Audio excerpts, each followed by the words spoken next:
Istig'for aytishning foydalaridan biri shuki, boshingizga biror musibat, Alloh saqlasin, kelayotgan bo'lsa,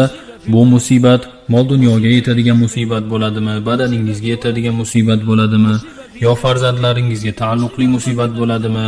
yoki avtoulog'ingizga bog'liq musibat bo'ladimi, yoki siz qilgan biror bir gunoh tufayli kelayotgan musibat bo'ladimi? Qanday musibat bo'lishidan qat'iy nazar, siz istig'for aytishingiz natijasida bu kelayotgan musibat sizni chetlab o'tadi. Zero Alloh taolo o'zining kalomida modomiki ular istig'for aytar ekanlar, Alloh ularni azoblamas deb marhamat qilgan. Demak,